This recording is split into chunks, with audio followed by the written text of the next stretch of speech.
Greetings to our members in Eastern Uganda, TAPA, and other groups that have formed. So this PDC has been quite an experiment for us, and teaching online in this way, it's not the ideal way to do it, but we wanted to try. And we're also aware that you've not all been able to reach this and feel part of the group. So I do apologise for that. And yeah, please understand that we feel like we're learning and we're building, and we have not forgotten you.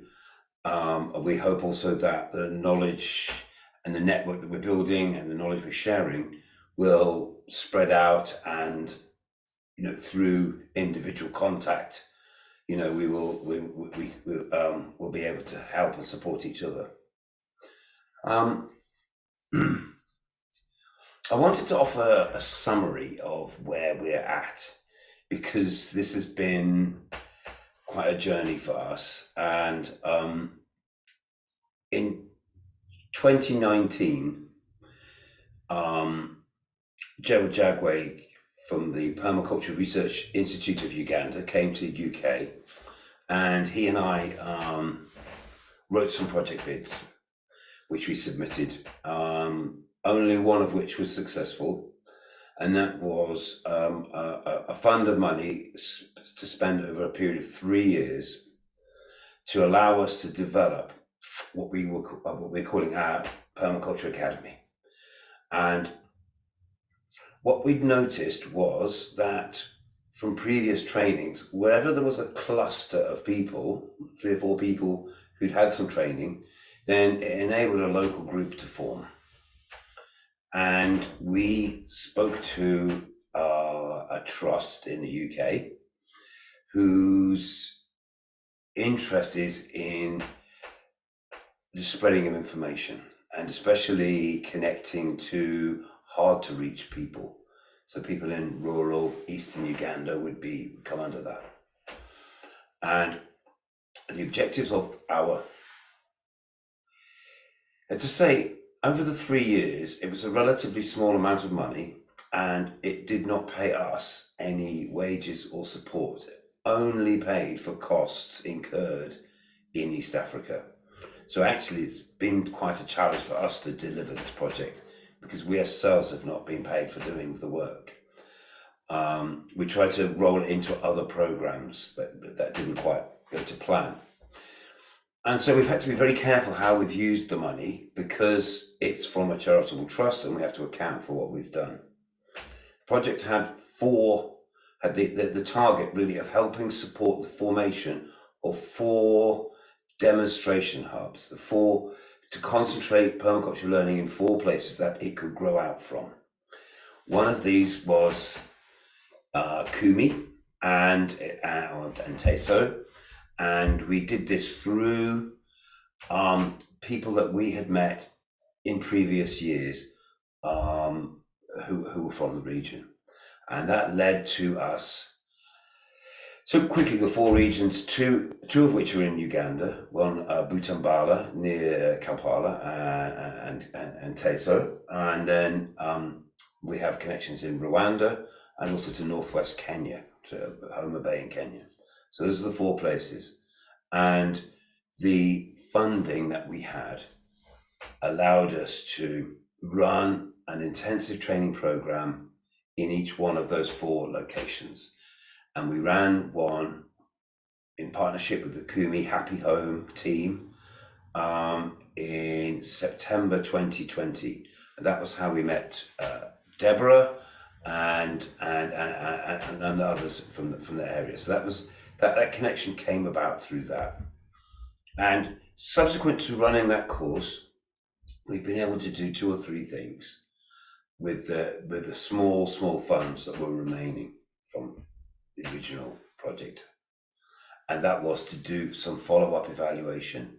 We wanted to learn how people had used the knowledge that they gained, how it had impacted on their lives, And obviously that information coming back to us helps us understand what we might do next or whether it was a worthwhile endeavor.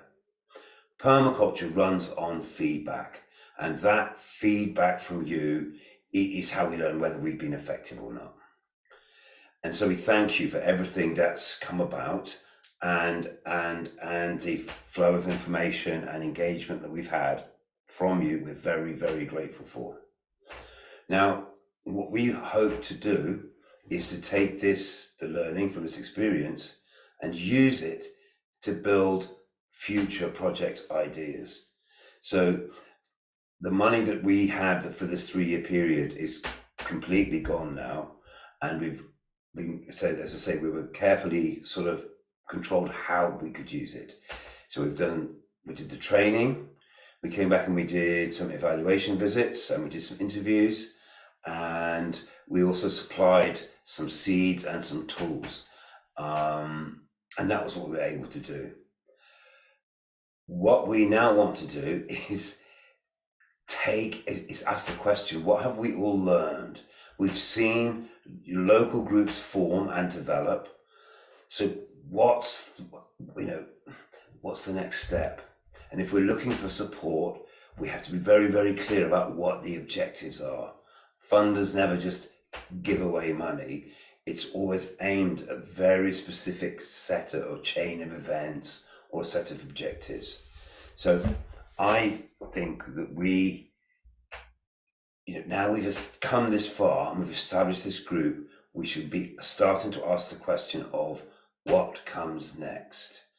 And I'm only interested in developing ideas that genuinely help spread permaculture into new areas. That's the mission statement of Sector 39. I don't want to set up complicated bureaucracies and jobs and so forth, because I think we have to do something that's more dynamic and has the ability to reach a great many people. So I'm very, very ready and interested to discuss these ideas, and I'm looking to our members in TAPA and in UPO and in Eastern Uganda to help us connect and have a dialogue, a discussion with everyone. And let's try and use the coming weeks to have more of a two-way discussion, and give us a chance to understand realistically what your next steps are. You can't write a funding bid and just say we would like to be given some money, or we'd like to buy seeds and tools. It has to be kind of smarter than that. And that's why we need to have this discussion, and that's why I'm reaching out to you now. So thank you very much for listening, and we will keep talking.